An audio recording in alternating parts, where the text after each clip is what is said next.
Relações obscenas na Vaza Jato. Leia artigo inédito do jurista Marcelo Uchoa. O professor Marcelo Ribeiro Uchoa afirma sobre a Lava Jato que, mais do que alijar o PT do poder, a operação abriu caminho para a venda de estatais e a exploração de recursos nacionais, até mesmo compartilhamento de base e tecnologia espacial estratégica. Confira o artigo A Sobrinha do Tio São e o Arremedo Judicial, parte integrante do livro Relações Obscenas, cujo lançamento será em setembro. 28 de agosto de 2019. Por Marcelo Ribeiro Uchoa, para o 247 em parceria com o portal Nuleme. As primeiras informações trazidas a lume pelo The Intercept Brasil confirmaram que muitos juristas já denunciavam que a Operação Lava Jato sempre foi um arremedo judicial interessado especificamente em prender o ex-presidente Lula da Silva, custasse o que custasse em termos de malabarismos processuais. Lawfare praticado não apenas por um juiz, mas todo um corpo de procuradores da República, que não mediram esforços em confabular sobre estratégias de elaboração de teses de acusação, hipóteses probatórias, linhas de ação e audiências, até mesmo de datas de prática de atos formais, além de medidas de vazamento de informações. Não bastasse, as matérias publicadas endossaram que os meios de provas suscitados no processo do Triplex para justificar o suposto crime de corrupção do ex-presidente, considerados esdrúxulos por um sem número de estudiosos do direito, também eram considerados frágeis, para não dizer infundados, pelo principal procurador acusador. Em interminável titite confabulatório, procuradoras e procuradores da República expunham todo o seu interesse punitivo motivado por razões político-ideológicas. Mas, afinal, o que se pode questionar ou deduzir da atitude jornalística do The Intercept Brasil? Em primeiro lugar, não há como aferir, de modo categórico, a inocência do ex-presidente Lula da Silva pelas informações divulgadas, mas é possível pressupor que ele não estaria preso se não fossem as tramóias realizadas pelo sistema de justiça. Nem estaria preso, e, provavelmente, nem seria condenado, porque o próprio Ministério Público considerava sua principal prova da acusação, a suposta entrega do Triplex, motivo insuficiente para justificar a vinculação do ex-presidente com o esquema de corrupção da Petrobras. Além disso, não confiava que tal apartamento havia sido efetivamente presenteado ao ex-presidente, menos ainda em suborno. Dessa maneira, o mínimo que lhe seria reconhecido seria o benefício da presunção de inocência até que eventual prova contrária e irrefutável aferisse o improvável crime. Outro fato indiscutivelmente abstraído pelas informações divulgadas é que o ex-presidente jamais foi julgado por um juízo isento, imparcial, o que confere total validade aos recursos internos de sua defesa, bem como às alegações levadas ao conhecimento do Comitê de Direitos Humanos da ONU, de descumprimento do processo legal brasileiro e, por consequência, do Pacto Internacional de Direitos Civis e Políticos concluído pelo Brasil. Ou seja, para todos os efeitos, o julgamento e o eventual encarceramento do ex-presidente foram totalmente nulos, devendo ser desfeitos de imediato, nem que seja para submeter-lhe a novo processo adequadamente instaurado. Outra conclusão importante é que houve uma deliberada intenção não apenas de prender o ex-presidente, como de evitar sua nomeação como ministro da Casa Civil do governo da ex-presidenta Dilma Rousseff, sendo de ampla consciência dos atores do sistema judiciário que o vazamento dos áudios grampeados da ex-presidenta, sem autorização do Supremo Tribunal Federal, sob amparo em suposto interesse público, devia ser realizado e repassado à grande mídia, a fim de obter comoção social que evitasse a nomeação ministerial e desidratasse, ainda mais, o mandato da presidenta, em vias de questionável processo de impeachment. Na mesma toada, houve uma deliberada maquinação para impedir que o ex-presidente Lula da Silva concorresse à presidência da República, tanto existindo temor real acerca de uma provável vitória eleitoral petista, que a estratégia de manipulação também se repetiu para evitar que,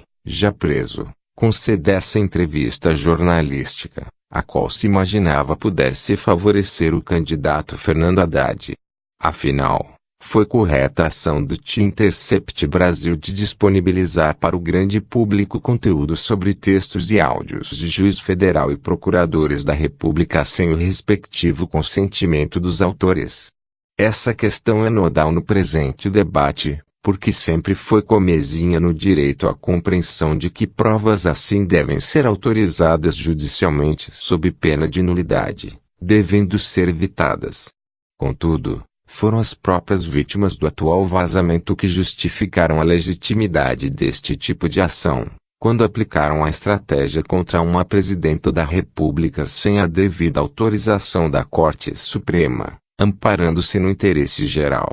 Enfim, para todos os efeitos, considerando-se a possibilidade de um revés judicial interno acerca da exposição do material divulgado, os jornalistas do The Intercept Brasil, de antemão, anunciaram que todo o conteúdo probatório já estava em poder de jornalistas estrangeiros, de modo que os fatos ora narrados continuarão vivos para conhecimento da humanidade, a fim de que doravante ninguém duvide de que no país houve um julgamento de sessão em que investigadores, acusadores e juízes transformaram-se em uma só pessoa, não motivada em encerrar a corrupção no país, mas em impedir que um partido, uma mulher e um homem, pudessem continuar realizando suas obras de prover o social em favor da maioria excluída, naturalmente, em detrimento de uma minoria aristocrática, acuada pelo crescimento social do grupo oposto.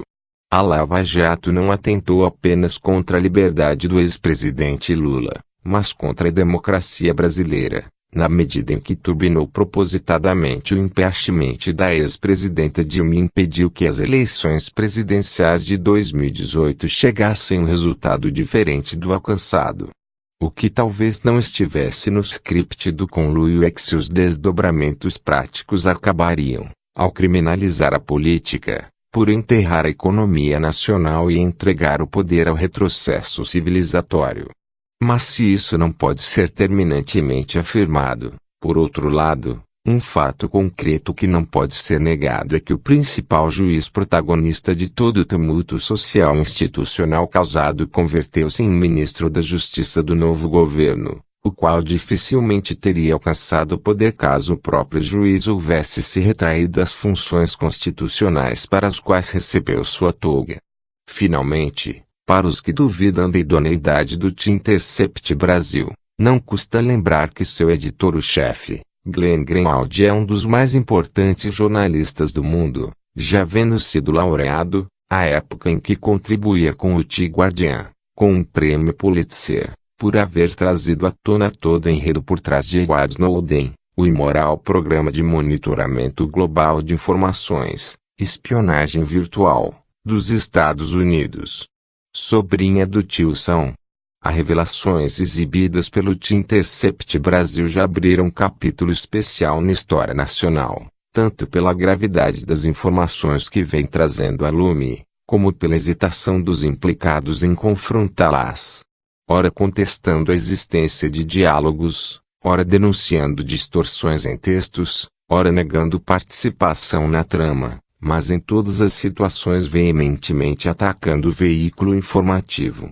ao ponto de se socorrer de um suposto esdrúxulo expediente de intimidação sobre as operações financeiras do jornal e dos jornalistas responsáveis, via articulação do Conselho de Controle de Atividades Financeiras, COAF, e da Polícia Federal, esta última subordinada ao ministro da Justiça, personagem mais que comprometido nos diálogos, em reação extrema de censura à atividade de imprensa jamais vista desde a retomada do processo democrático brasileiro nos anos 1980. À medida que o tempo passa, porém, a sociedade mais se convence da veracidade dos diálogos divulgados. Por um lado, pela insistência dos envolvidos em não facilitarem o trabalho das perícias entregando-lhes os celulares com os áudios questionados ou endossando-lhes acesso às contas da rede social Telegram, em que se deram as conversas. Por outro lado, pela inferência objetiva de que uma simples confrontação dos diálogos revelados pelo The Intercept Brasil com os pormenores processuais da Lava Jato casa perfeitamente com o curso e o desfecho dos processos,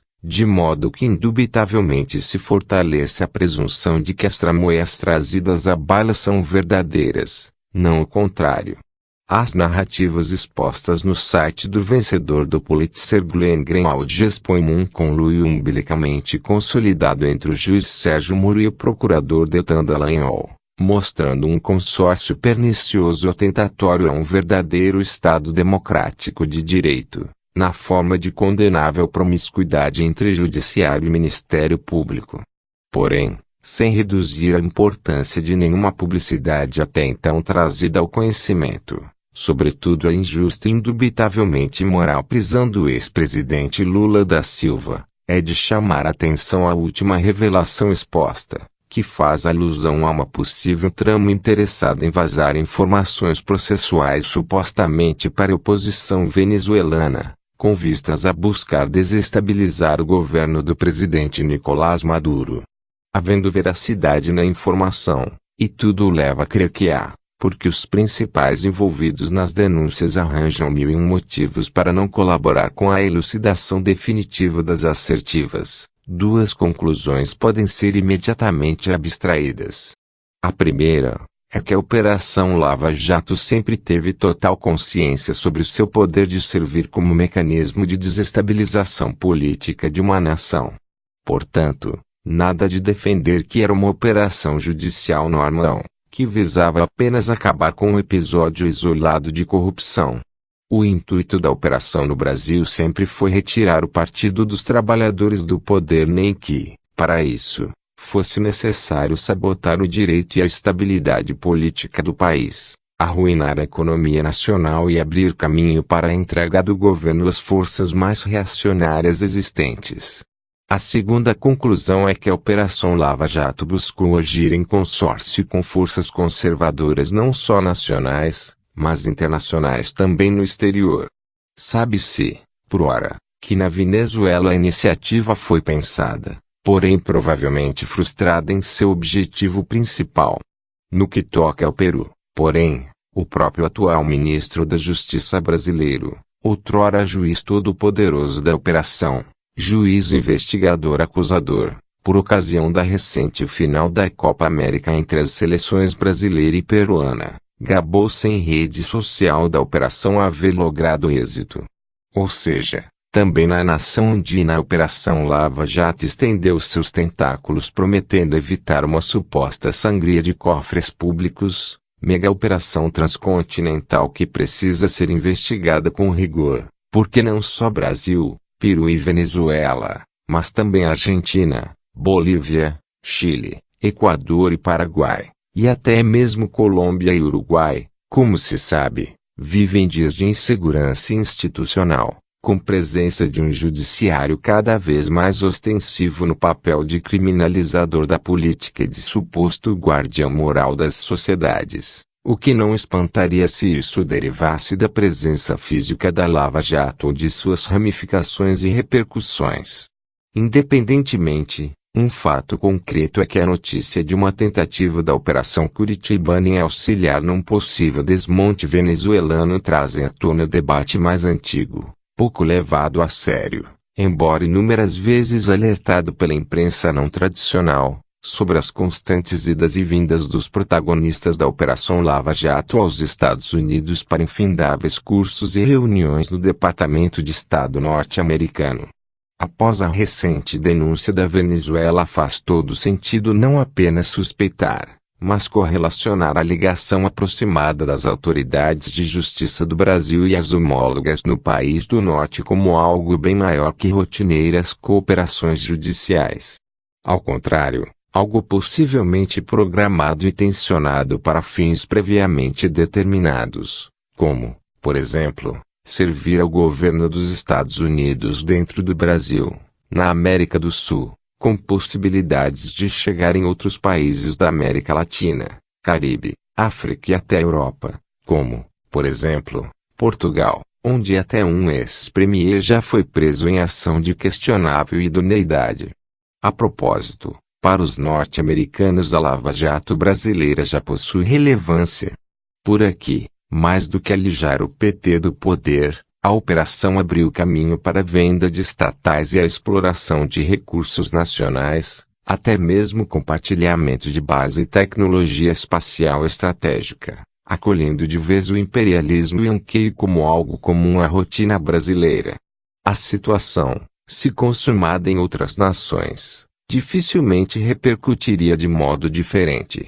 O que resta saber é se seria a Lava Jato, de fato, um instrumento geopolítico do tio Sam, uma operação transnacional orquestrada, instruída e monitorada pelo Departamento de Estado dos Estados Unidos. Uma versão mais ampla, sutil e moderna da Operação Condor, com asas de maior envergadura. Para tristeza e desencanto geral não há razão nenhuma para descartar-se, de antemão, qualquer hipótese especulativa, pois a história das nações trata de demonstrar que conspirações assim são factíveis e menos raras de acontecer que qualquer mente privilegiada possa mensurar.